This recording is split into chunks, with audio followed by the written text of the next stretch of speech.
Welcome student 10th standard mathematics part 1 याच्यामध्ये जो आपला फर्स्ट चॅप्टर आहे linear equation in two variables तर त्याच्यातल्या पेज नंबर 14 वर आपली एक ऍक्टिव्हिटी आहे तर ती ऍक्टिव्हिटी आपण या व्हिडिओमध्ये त्याचं सोल्युशन बघणार आहे.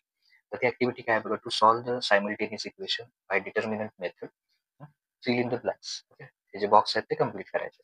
आता हे करत असताना इथे जर का आपण बघितलं तर इथे काय केलं ऍक्च्युली ह्या दोन इक्वेशनला हा -19 इकडे येऊन त्यावेळी +19 त्यामुळे त्या आन्सर किती आलेला 19 आलेला आणि हा +3 इकडे येऊन काय झाला -3 0 -3 -3 आलेलं. ओके, तर हे सगळे केल्यानंतर इथे इथे जर का आपण बघितलं म्हणजे हे तुम्हाला एक्सप्लेनेशन दिलं आता आपण मेन बॉक्स आहेत ते तो पार्ट बघूया. डिटर्मिनंट मध्ये काय करतो आपण तर डी dx आणि dy हे फाइंड आउट करतो. तर डी साठी आपण कुठला रूल वापरतो 1 आणि 2. तर त्यासाठी इथे पेन्सिलने असे नंबर द्यायचे 1 2 3. तर डी साठी कुठला रूल आहे 1 अँड 2. तर 1 मध्ये कोण येणार 2 2 म्हणजे इथं 2 खाली 2 दिलेला आहे आणि 2 मध्ये इथं काही नाही म्हणजे किती असणार 1 आणि इथे किती आहे -3. ओके, सो वरती येणार 1 खाली -3 त्यांनी दिलेलं आहे.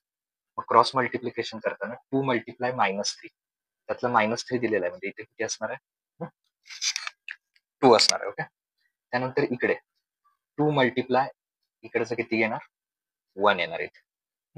ते केल्यानंतर परत आता इथे मल्टिप्लिकेशन करायचं म्हणजे बघा 2 3 जर का आपण केलं 2 3 किती येणार आहे 6 येणार आणि ग्रेटर नंबर नाही मल्टिप्लिकेशन मध्ये एक जरी मायनस असेल तरी मायनस म्हणजे -6. परत इथे 2 1 किती येणार ओके म्हणजे 2 3 6 -6 आले आणि याच्यात 2 1 2. सो इथे आपण हेच इथे घेऊया -6 ओके आणि पुढे -2. साइन सेम आहे ऍडिशन येणार so D is equal to किती -8. सो ओव्हरऑल इथे आपल्याला डी ची व्हॅल्यू किती मिळाली -8 हे लक्षात ठेवा.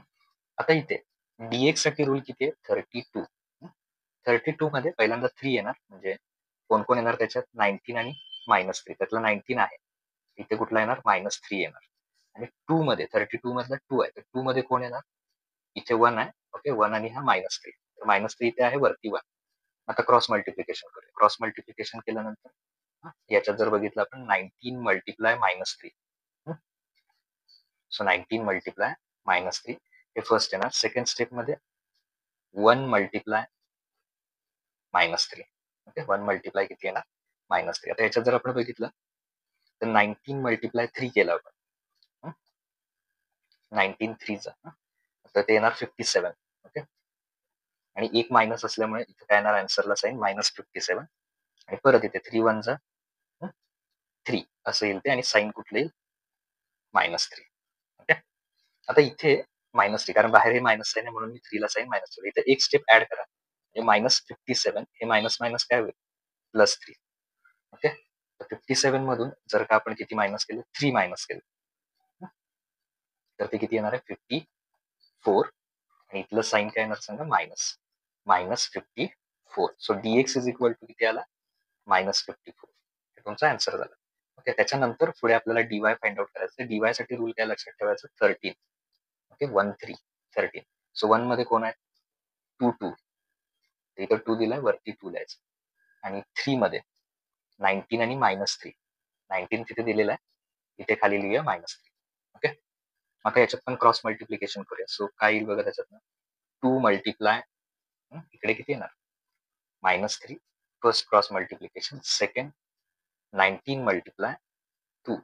ओके, जर याच्यात विचार केला आपण 2 3 6 येणार -6 आणि 19 मल्टिप्लाय 2 किती येणार 38 येणार.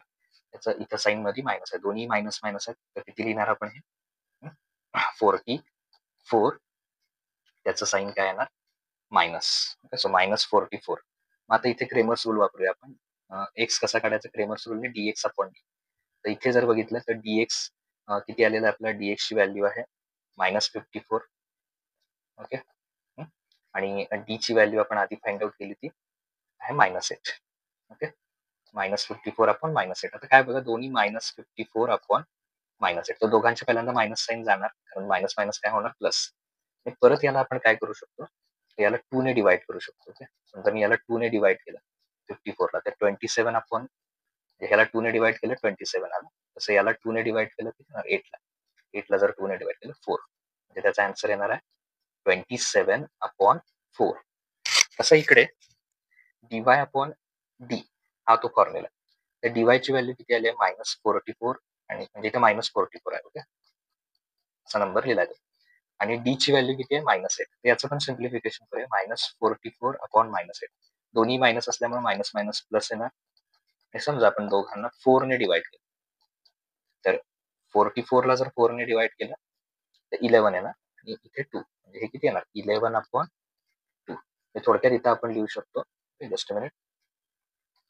एक्स ची व्हॅल्यू पहिल्यांदा एक्स ची व्हॅल्यू लिहायची. Okay, that is 27 upon 4. तशीच y ची व्हॅल्यू किती येणार आहे 11 upon 2. That is required solution of the given equation. अशा प्रकारे ही ऍक्टिव्हिटी इथे आपली कंप्लीट होते. नेक्स्ट व्हिडिओमध्ये आपण नेक्स्ट पेजवरच्या ज्या ऍक्टिव्हिटी आहेत त्या तुमच्याशी शेअर करूया. थँक्यू.